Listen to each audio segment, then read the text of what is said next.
अच्छा बाबूजी, मेरे श्रोता सज्जनों, हाथ जोड़ करके मैं सबको, जहाँ तक भोजपुरी भाषा है मैं वहाँ तक सबको हाथ जोड़ कर नमस्कार प्रणाम करता हूँ, हार्दिक अभिनंदन वंदन करता हूँ। ये जवाहर फिल्म स्टूडियो कोतवाली मोड़ रसड़ा, इस कंपनी के बैनर तले मेरी आवाज में अतीक अहमद की बिरहा और तमाम कई बिरहा मेरी आवाज में लोरकी भी आप लोगों ने सुना, बहुत दुलार प्यार आप लोगों ने दिया। और हम गायक श्री भगवान यादव बागी इंजीनियर साहब, पहाड़पुर चिलकहर जिला बलिया वाले, और ढोलकी पर हमारे आज के कलयुग के वादक और कलयुग के संगीत के इंजीनियर लोग बैठे हुए हैं, जैसे हमारे पन्नालाल जी, अमरनाथ जी, धनंजय जी, पुतुर जी। पन्नालाल जी, अमरनाथ जी का तो कोई जवाब नहीं है। आज के डेट में ये बैजू बावरा लोग हैं। एक बिरहा ऐतिहासिक मैं आप लोगों को भेज रहा हूं अपनी आवाज में। स्टूडियो में हमारे गुरु हृदय नारायण जी बैठे हुए हैं और रामविलास बिंद कवि जी बैठे हुए हैं, चंदन शर्मा साहब बैठे हुए हैं और हमारे राजेश यादव साहब डीपीएम साहब बैठे हुए हैं और कमलेश डायरेक्टर साहब बैठे हुए हैं और हमारे राधे श्याम भाई हमारे बहुत पहले के बहुत पुराने मित्र हैं, हमारे साथ वो मुकाबला भी गा चुके हैं, वो भी बैठे हुए हैं। करिश्मा शास्त्री जी आई हुई हैं हमारे साथ में धोबी गीत की मुकाबला गाने के लिए। तो बिरहा में भूमिका की शुरुआत है मास्टर।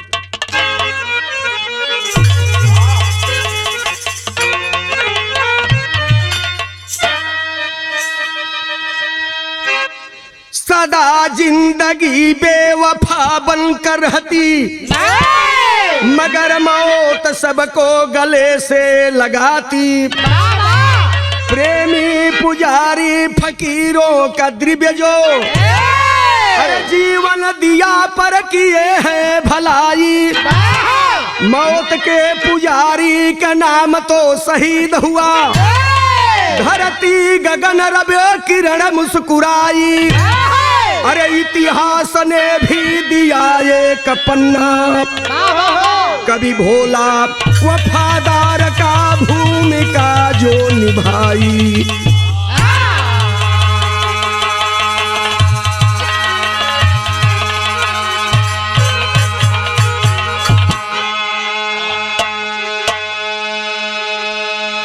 पन्नालाल साहब, अमरनाथ जी, कमलेश बाबू, डायरेक्टर साहब, जिंदा रहने पर आदमी को लोग गालियां दिया करते हैं और जो आदमी इस चमन को, पृथ्वी को छोड़ करके हमेशा के लिए विदा हो जाता है उसको लोग मरने के बाद याद करते हैं।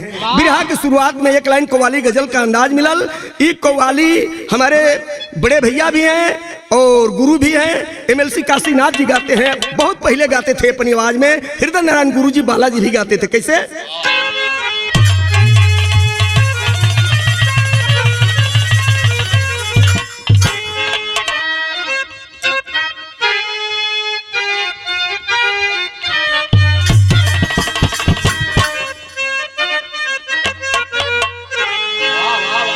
बहुत सुंदर मेरा अमरनाथ जी बजौलन है का कि काबे में, अरे काबे में तेरा जलवा, अरे काशी में नजारा है। बहुत सुंदर भैया।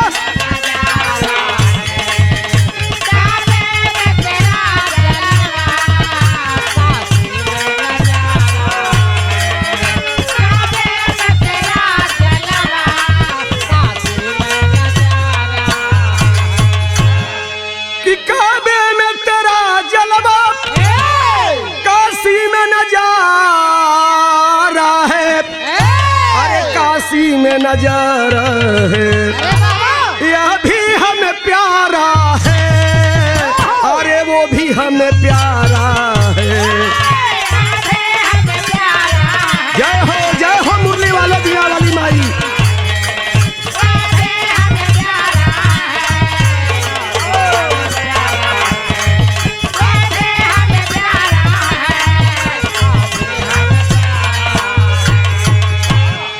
ये बाबू बिरहा में स्वर्गीय गुरु भोला जी की कलम बड़ी ऊंची बात लिखती है, बहुत बढ़िया भाव कवि जी लिखते हैं क्या कि यार जंग की कसौटी पे, अब जंग की कसौटी पे कोई बीरा मचलता है।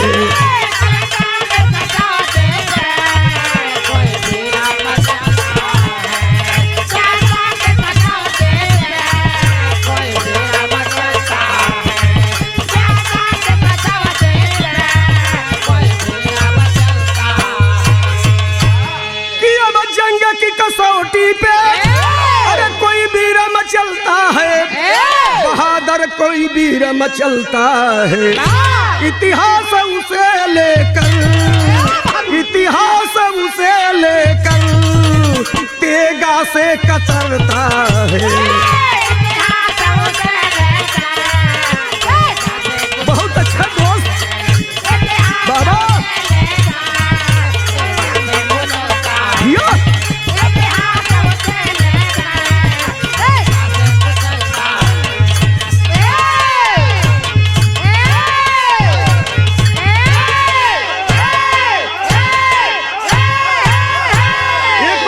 बाबू एक बार और।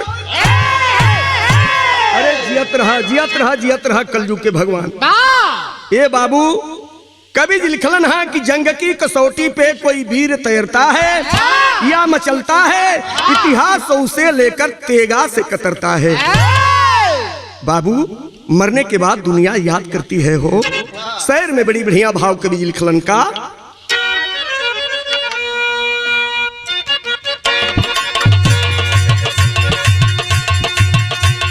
कैसे पृथ्वीराज की दिल्ली में राजधानी थी,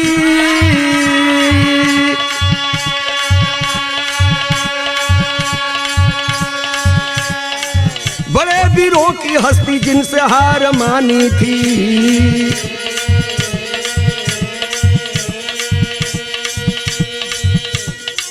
चला सन तेगा से बरसती ज्वाला,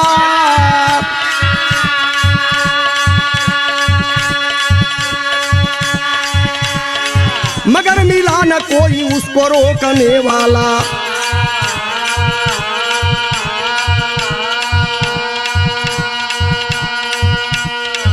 प्रचंड तेज से जो बैरी को जलाया था,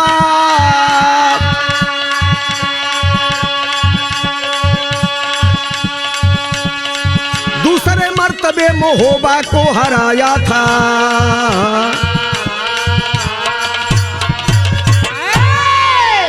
ये बाबू ये कहानी इतिहास से लिया गया मेरे दोस्तों। दिल्ली पहले पृथ्वीराज चौहान की राजधानी हुआ करती थी। वहां के राजा पृथ्वीराज चौहान हुआ करता था। और इधर महोबा के रहे वाला सानी मर्द वीर जिनके नाम पड़ल अल्लाह और उदल, जिनकर मामा रहलन माहिल। एहर के झगड़ा ओहर लगावे।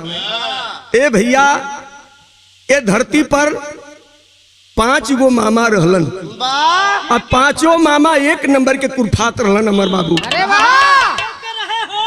पहले मामा शकुनी, दूसरा मामा माहिल, तीसरा मामा मारीच, चौथा मामा कंस, पांचवा रहलन मामा नानू लोरकी में। लोग कहे कि नानू छोट मर्द रहलन ता 18 हाथ के रहलन। और वैसे ही कंस जोन बा बहुत बड़ा अत्याचारी मामा रहल। तो ये 5 मामा अपनी अपनी जगह पर बहुत कलाकार रहलन। ए बाबू बिरहा में एक लाइन तरज बदल गई अमर बाबू किसे।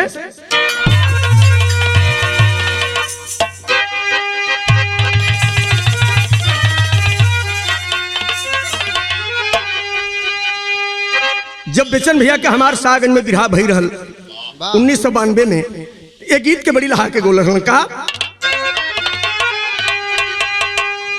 कि अरे गवना करा कपिया घर बैठवला, अरे अपने कोयलरियो में लगलरी, अनीर मोही दगा दई के, अरे भागल रे नीर मोही दगा दई के।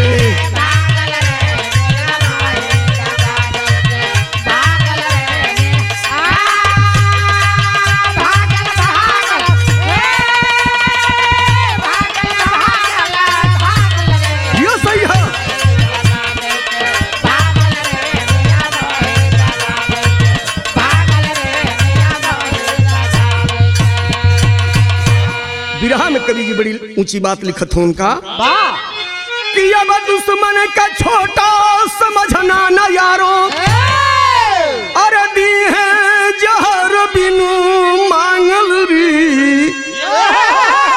मोहबा के जवनवा, अरे पागल रे मोहबा के जवनवा।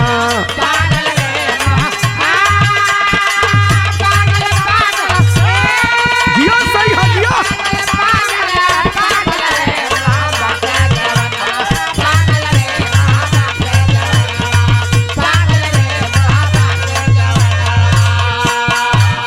अरे सुनीला की पृथ्वीराज अरे बड़ बीमार हो, चले आल्हा रूदल करो पहाड़ हो।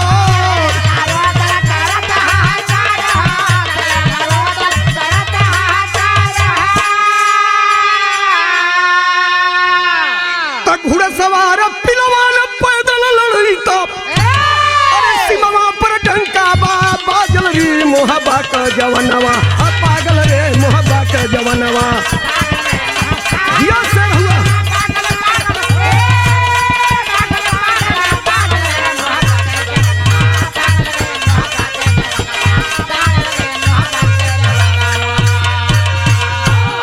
ये बाबू पृथ्वीराज दिल्ली में गरज रहा है, इधर महोबा के वीर आल्हा और उदल गरज रहे हैं।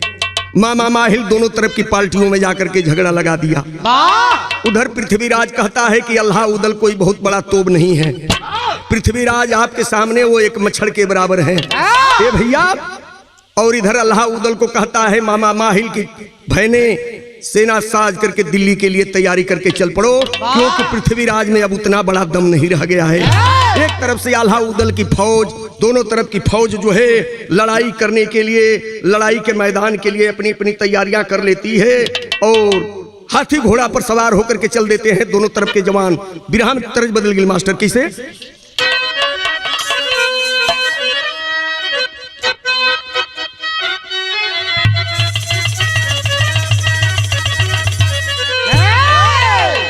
स्वर्गीय रामदेव उस्ताद जी के गाँव का कि यार हमारे पयज बरो जो हीरो जुड़ा दा,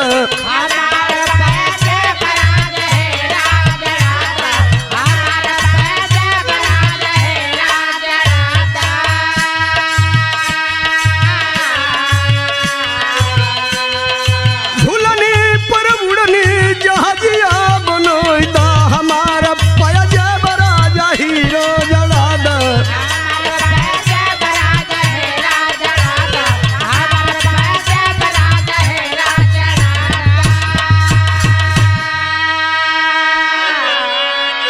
लेकिन ये बाबू पृथ्वीराज चौहान का एक मंत्री था जिसका नाम संजम राज था बाबू। आज पृथ्वीराज से कहता है, क्या कहता है कि बोला है संजम राज अपने राजा के समहनवा,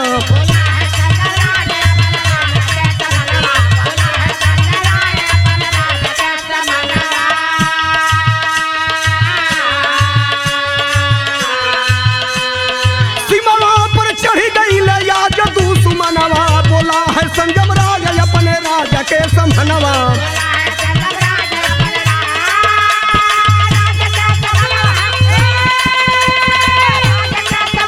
जियो शेर हुआ।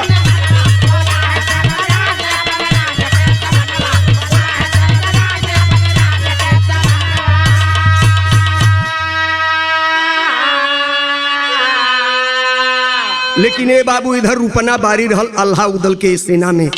आज रूपन का कहथुवन का कि सुनीला की पृथ्वीराज आइल बाड़े बादी,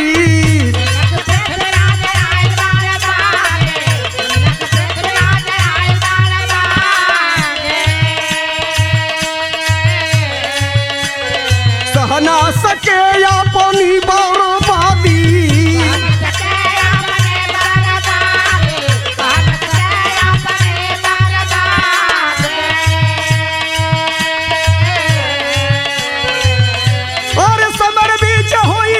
भारी घाम सनवा, बुला है संजम राज अपने राजा के समहनवा।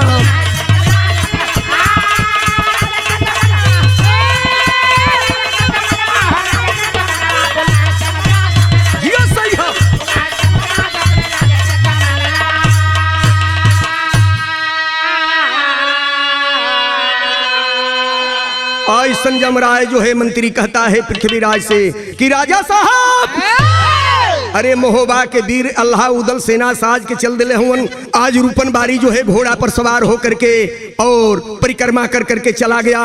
राजा साहब अपनी सेना को साज करके जल्दी जंगे मैदान के लिए तैयारी कर लीजिए। लेकिन पृथ्वीराज कहते क्या है अपने जवान सिपाहियों से बाबू कि बीमार पृथ्वीराज मानो, अरे बीमार पृथ्वीराज मानो, नयन से बिजली की धार चली। बीमार पृथ्वीराज मानो, नयन से बिजली की धार चली। अरे लिया हाथ तलवार वीर तेगा से भयंगार चली। छोटी टुकड़ी लख सेना को पृथ्वीराज ललकारा है। अरे मारो जवानों हटो न पीछे, क्योंकि ये वतन तुम्हारा है।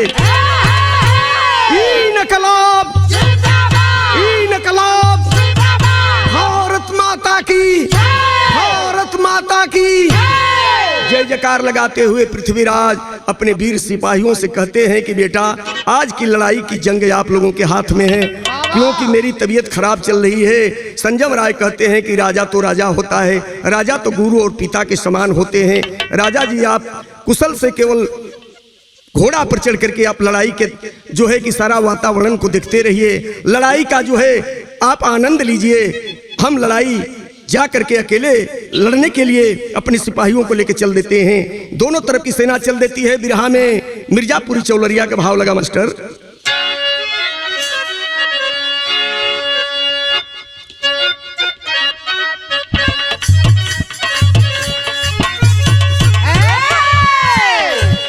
अरे कटी कटी रे लगे मोरे रामा, अरे कटी कटी गिरे लगे मर्दन के लाशकारिया हो बयरिया, उल्टी छाई बदरिया ना।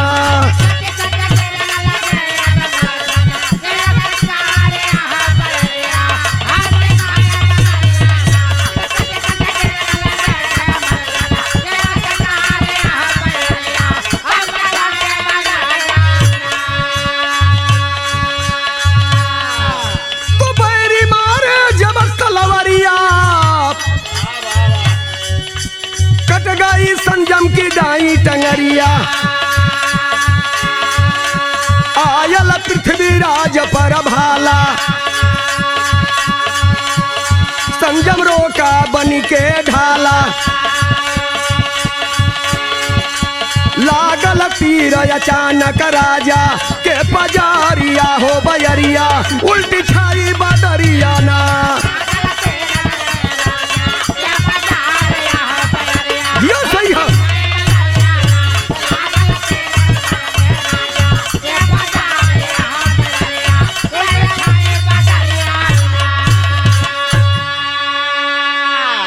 बाबू समर बीच में दोनों तरफ की सेना जुझारू रूप से होकर के जूझ गई बाबू। भाला पर भाला टकराने लगा, बरसी पर बच्ची का वार होने लगा, तोब पर तोबे चलने लगी, गोला पर गोला, गोली पर गोली। बाप रे बाप, इतना धुआंधार लड़ाई हुई बाबू की सेनाओं का सर कट कर करके जो है जमीन पर लहू लहान हो गया। यहाँ तक कि गुरुजी हमारे हृदय नारायण गुरुजी रामविलास कवि जी बताते हैं कि खूनों की नदियां बह गई थी समर बीच में। हाथी घोड़ा उस नदी में लगता था डूब जाएंगे बाबू। लेकिन दशा को देखते हुए गुरुजी विदेशिया में भाव लिखे अमरनाथ साहब क्या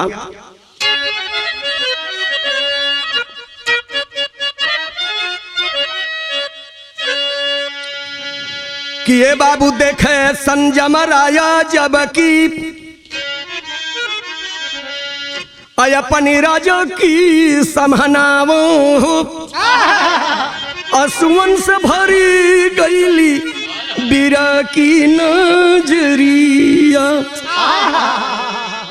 कि तिरिया धसली रहली राजा जी की पजरिया में। अरे सरर से अचित बोहे खुनावा की धरिया, उसी समय गिध कुछ राजा जी को पास बैठे, खाइल चाहे फोड़ी करके आया खी के पुत्रिया। संजम राय लाचार है बाबू, सीने में भाला लगा है संजम राय को, कटारी लग गई, पैर कट गया है बाबू। आज संजम राय रो रहा है बाबू कि आज मेरे रहते मेरे राजा जी की आंख को गीद फोड़ करके खा जाएंगे बाबू।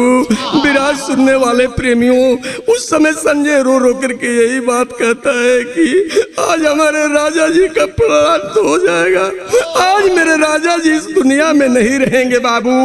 संजम राय यही कहते हुए रो रहा है और बहुत आंख से आंसू दे रहा है बाबू।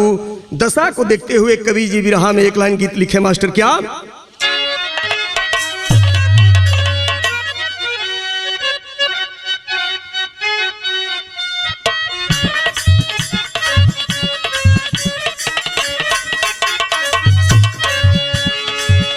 वह गीत बा बहुत पहले ही गवात रहल गीत हमारे एमएलसी साहब गुरुजी के जमाने में। हृदय नारायण गुरुजी, जब हृदय नारायण गुरुजी से हमार विरहा होके बैठल बनन तो गुरुजी जौन जवाजे बड़ा रिगा के हमके जौन जवाजे लहा के गीत के गावे का। अरे लागल बाजारी आया दम पूरा हो हीरा रतन बिका।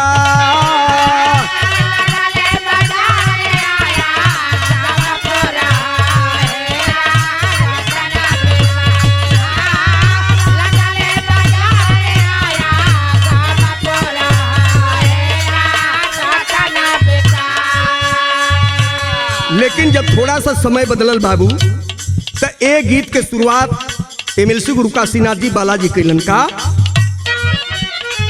सापवा छोड़े साफ के चूली हो गंगा छोड़ लिया रा।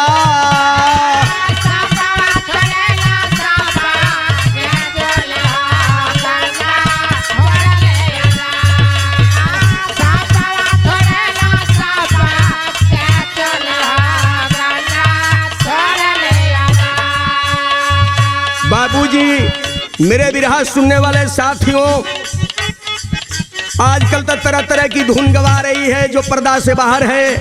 ये पारंपरिक गीते हैं। समय को चलते आज स्वर्गीय परशुराम जी दुनिया में नहीं है, विरहा के भीष्म पितामह। बहुत विरहा हमने उनके साथ गाया, बहुत दुलार प्यार देते थे। लेकिन बाबूजी, उन्होंने इस गीत को बदल करके नई एक दिशा दी है। क्या? अरे ससुरा के रूसली बाती रियावा न हो धैली नहीं हर करा।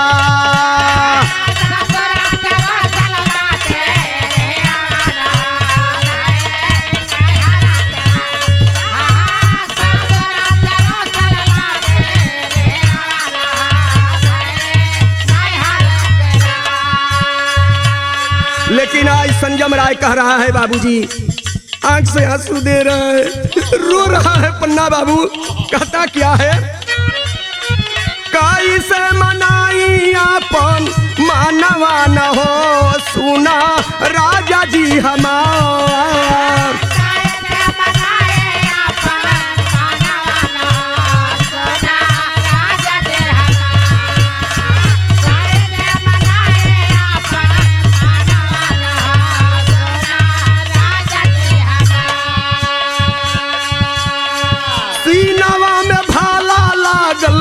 काटल बा टंगारिया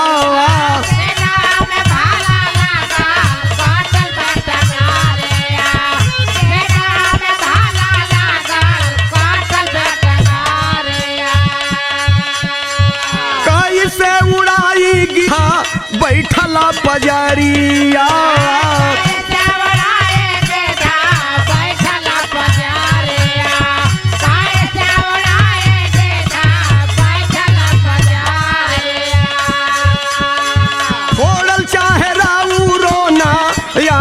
न हो सुना राजा जी हमारा।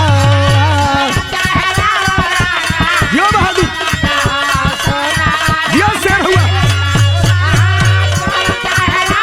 अरे जिया सुपर भगत जिया।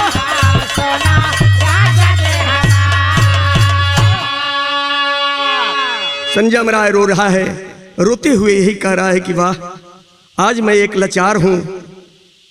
अल्लाह उदल की सेना ने जो है हमारी तमाम सेना को समाप्त कर दिया। आज करूं तो क्या करूं। राजा साहब की आंख को लगता है गीत फोड़ करके खा जाएंगे। झरझर झरझर संजय की आंख से आंसू चलती है। दशा को देखते हुए गुरुजी ने बिरहा में टेरी के भाव दिए मास्टर। क्या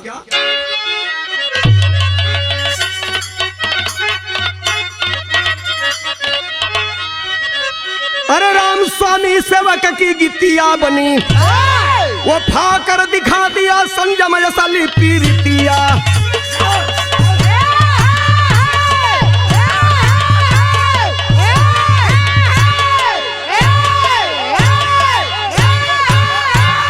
एक बार और सुपन भगत पन्ना बाबू, एक बार और। ए बाबू, संजम जो है अपने राजा के लिए नमक की कीमत देने के लिए सोच रहा है कि आज बस बेशक मेरी गर्दन कट जाएगी, बेशक मैं दुनिया से चला जाऊंगा, बेशक मेरा परिणाम तो हो जाएगा, लेकिन अपनी राजा की आंख को गिद्धों को खाने नहीं दूंगा।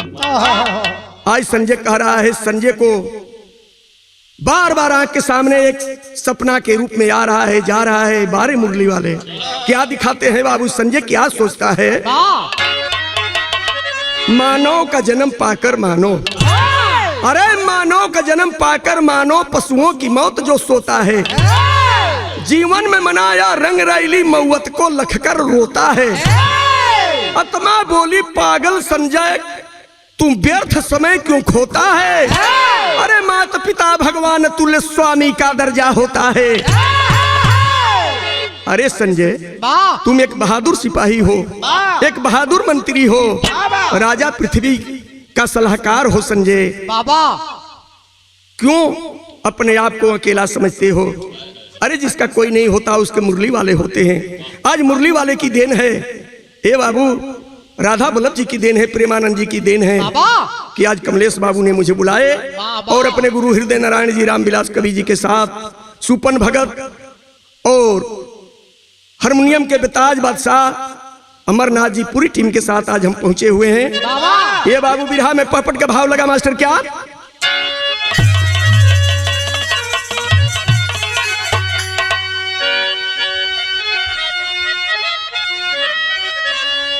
तो दिल दे रहा बहादुर सबासी प्यासी नजरों से, अंगी रोशनी भागी दूर उदासी प्यासी नजरों से।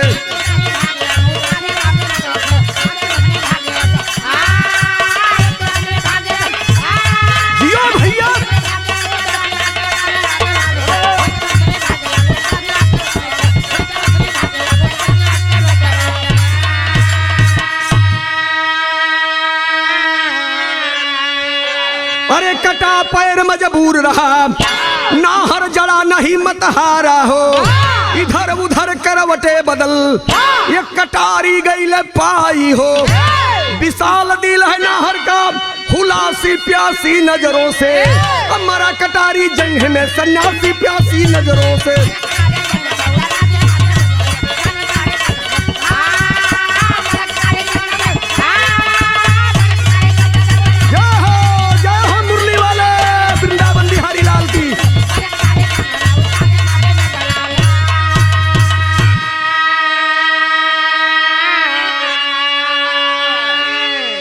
बाबूजी घुटनों के बल पर चल चल करके संजम राय सिपाहियों की कटार जो पड़ी थी, अरे वाह, उस कटार को लेकर के अमर बाबू हारमोनियम के बेताज मास्टर आज धनंजय भैया उस कटारी को दहिना पैर को काट देता है।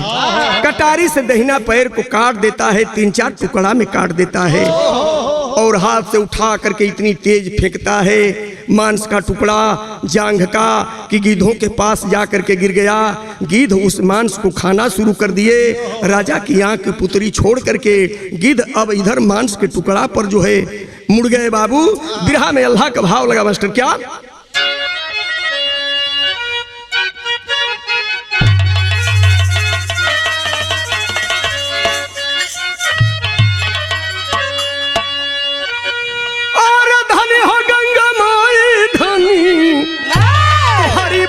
हरिया आए जगह ही तक कारण गईलू दुनिया में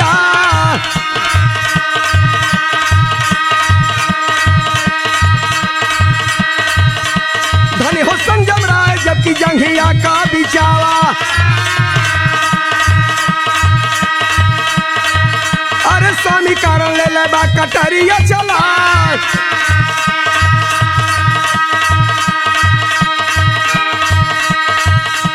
खाले की धमान तजी राजा का पुतरिया।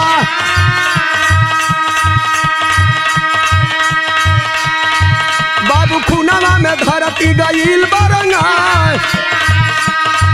भैया खूनावा में धरती गईल बर।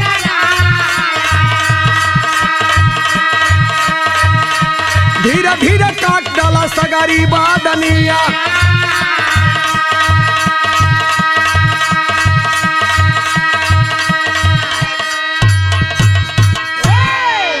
धीरे धीरे पूरी बदन को काटते जा रहा है, गिद्धों के सामने फेंकता जा रहा है। बाबू गिद्ध मांस को खा रहे हैं। राजा साहब ऐसे अचेत पड़े हुए हैं, क्योंकि राजा साहब को भी एक तीर जाकर के सीने में लग गई थी। बाबू आज बेहोश पड़े हुए हैं राजा पृथ्वीराज, लेकिन आज उनकी आंख को गिद्ध नहीं छू रहे हैं, आंख उनकी बची हुई है।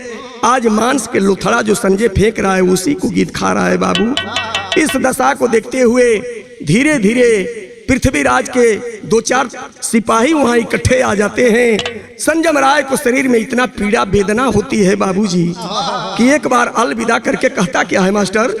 खड़ी का भाव लगा मास्टर क्या?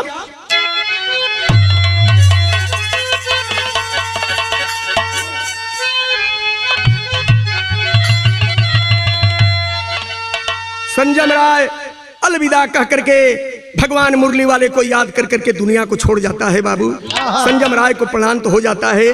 पृथ्वीराज के सिपाही जब आते हैं पृथ्वीराज को उठा कर बैठाते हैं। पृथ्वीराज जब संजय की हालत को देखते हैं तो कवि जी को कहना है क्या?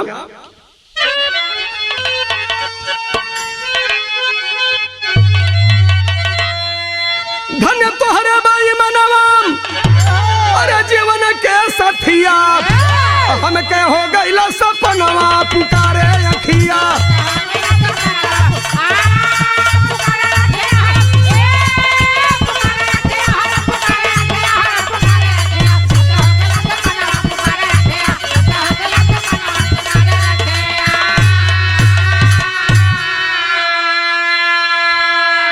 तोहरे जैसे सेवक होके हर स्वामी पछताई है। दूसरे के अखिया कारण अपन जंघा काट खियाई है। आया बना देवा दरसनवा पुकारे अखिया।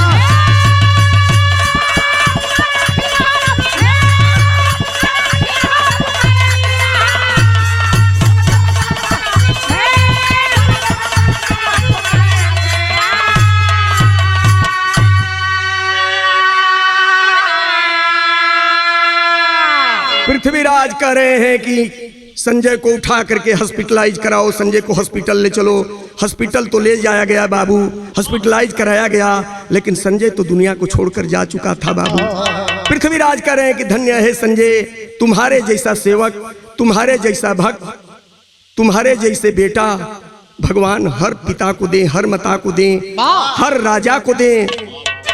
पृथ्वीराज संजय को देख करके चेहरा बार बार मूर्छित हो जा रहे हैं बाबू, लेकिन कवि जी को विरह की आखिरी लाइन में देना पड़ा छाप में क्या?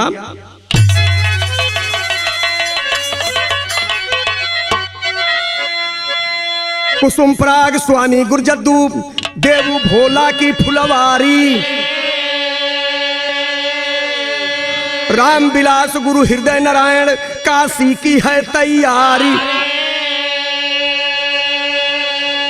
स्वामी सेवक की गीतिया बनी, यादों श्री भगवान बिरहा में भैली जितिया। सोनी सेवक